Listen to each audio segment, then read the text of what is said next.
Explorer. Dito na naman si Tomodachi. Hello! O, kailangan, alam niyo na ang rule, mabilisan. Kailangan alerto tayo pag kumuha ng mga pagkain. At saka mainit-init, kaya ingat tayo.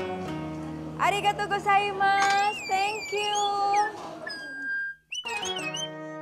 So, ito na nga, mga ka-Food Explorer, hindi lang only, meron tayong optional, kumbaga. Optional kung gusto niyo ng a la carte. So, ito, they have seafood, merong pork tonkatsu, merong beef gyudon. Ito, favorite ko to. Okay, cheers! Sarap. Bet ko to. Sarap din. Panalo rin. Ang sarap ng sauce kung ano man ang nilagay na dala dito. But wait, there's... Ikaw talaga, Tomodachi, ha? Parang nang-fall na ako sa'yo. Wah! Alam mo naman, a way to a woman's heart is through stomach. Wow, baliktad na. Thank you so much! Kung may appetite ka pa after mong mag-unli yakiniku, ilaban mo na rin ang dessert. And if you're in the mood to eat traditional ramen, marami rin silang a la carte options. Abangan ang tasty verdict ni Patricia sa mga dishes na yan sa ating social media pages. Masasabi ko lang dito sa Tokyo Grill, ang overall experience ko ay talagang solid at ito ibabalikan ko. Ito bago lahat sa akin to dahil sabi ko nga, una, meron siyang only ramen. Overflowing ang kanilang serving. Appetizer pa lang, busog ka na. So make sure, madiskarte ka kung ano ang talagang kakainin mo dito. Pangalawa, si Tomodachi, na kurot niya ang aking puso. Wow! Dahil nga bago iyan, saka ang ganda ng for the experience, kumbaga. Kakaiba ito compared sa iba dahil nga may pa-robot sila at kailangan mabilisan ng pagkuha mo. Astig, saka high-tech, di ba?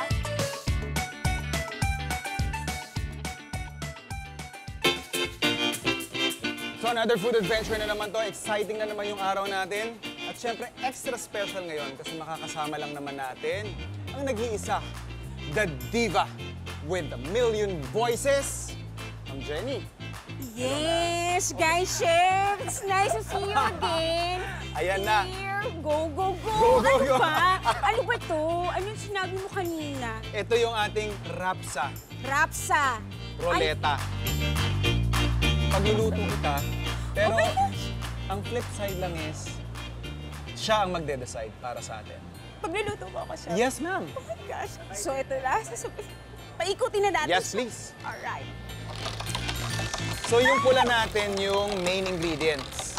Tapos yung yellow naman is the method of cooking. Hi! Hindi So, naman ako maselan. So, kahit anong luto, Ayan. okay lang. So meron tayong stew. Stew. Ayan oh, biglang bumibilis ah. Uy. Uy! Chicken. Uy! Chicken. Chicken! Ay, chicken! Tama-tama! Medyo diet ako. Talagang gusto-gusto ko ng chicken. Pag manok na may sabaw or sarsa, ano yung paborito mo? Actually, tinola. Tinola. So Sobra. very I love comfort food ah. Sobra. Safe tayo. Pero would you be open to something exciting, new na hindi mo madalas matikman? Open ka ba sa Open naman ganun? ako, open naman ako. Laban? Yes, laban. Ikaw pa ba? Sino pa man hindi sa'yo? Grabe ka naman sa akin. Ano, nasa ka ba? Dito pala si Chef. Ayan, lilinawan natin yung mata mo para na't mamalengke. Ay, tara, Chef. Gabe? Tara. Nung namamalengke kami kanina, actually hindi ko naisip na kung ano yung lulutuin niya eh. You think this is enough? Oo, okay na siya. Kaya? Medyo diet tayo. So Okay. baka, gusto mo ba ako lumobo? Hindi. Okay ba sa'yo naging sexy? Okay na okay. Perfectly as you are. So saan tayo pupunta ulit? Iluluto ko na muna to habang nagpapahinga ka. Akala ko uwi na tayo sa bahay. Magluluto muna tayo, chef.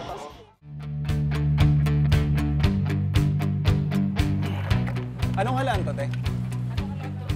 Tabang ba to, alat? Alat to? Okay. Itong tahong nyo, ma'am, Bicol. Sige, ma'am, kunin ko nga po ito.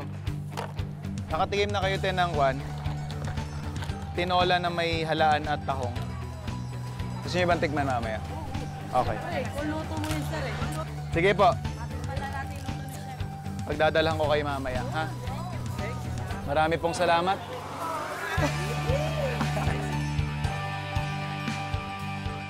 So yung parang pinaka-idea or concept nung dish natin is from Jenny herself na, yun nga, Kapampangan pala si Jenny, tapos yung nanay niya ay masarap talaga magluto ng tinola. Pati din daw siya, actually, buti na lang naisip ko na hindi siya pag-servan lang ng basta tinola. Kasi nakuha natin sa ating ruleta yung stew na chicken. Sumagi lang sa isip ko yung surf and turf na dish, chicken and surf tinola. So meron tayo ditong dahon ng sili, meron din tayong papaya. And mamaya, syempre, isi-sear muna natin yung ating chicken meat. Magbabalat at maghihiwa naman tayo ng papaya. Sunod nito, ang ating aromatics, sibuyas at luya. Pagkatapos balatan, pipinuhin naman natin ang luya gamit ang grater. Pipira-pirasuhin naman natin ang ating manok at magkakasunod natin itong ikikisa.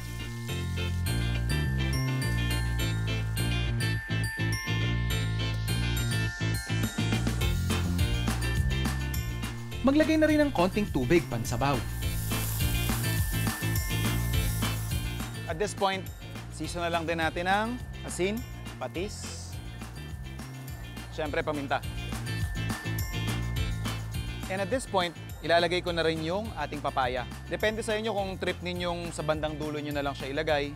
Sa akin kasi, gusto kong magpalitan ng lasa yung papaya natin tsaka yung ating manok.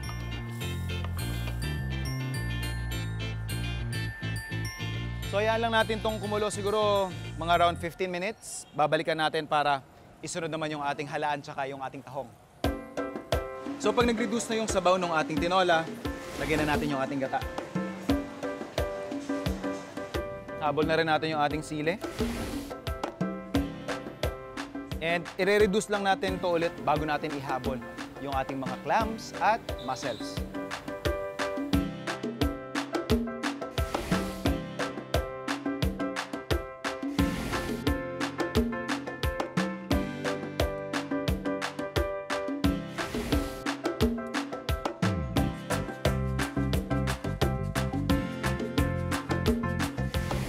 Bago natin ihain ang surf and turf tinola kay Jenny, pinatikim ko muna ito sa ilang mamimili sa farmer's market. Pwede? Pwede na po. Rice, please. Aba. Pero sa chicken yung ano niya, yung sauce, approve. Okay. Ayun na nga, Chef. Naalala ko, ang tinuro ng ruleta kanina ay chicken, Chicken. tapos stew. Stew. So, Masarsa dapat ito. I'm hoping na sana ma-enjoy mo. Given na Kapampangan, alam natin, sophisticated ang palate. Hindi madaling i-please. Kumbaga masarap magluto, masarap kumain. So, I hope. Kuy, Chef, ako lang to. Sobra ka naman sa akin. Ha? Ito ang ating Grabe ka. chicken surf Para. tinola. Ay! Oh my gosh! Okay? May tahong. May tahong, May halaan, halaan. and yung paborito mong tinola. Ang baho. Tsaka parang may gata. Yes. Chef, ang sarap. Talaga. Seryoso yan, ha? Ang sarap, Chef. Ang totoo nga. Thank you, ma'am. Parang na tayo sa karinderya niya. Yan, laban na. Laban na to. Nawala na yung... Kanya-kanya muna tayo. Okay. Chef, sabi. Kahit hindi ako nag-rice, wow, ang sarap papakin. So nakakatuwa lang para in the future, kung siguro na magluluto ulit ako, gagayahin ko yung mga style ni Chef. Cheers. Yan. Gusto ko yung ganyan. Oo nga, mapadalas ka nga dito. Napupuri ako ng marami. Ang sarap.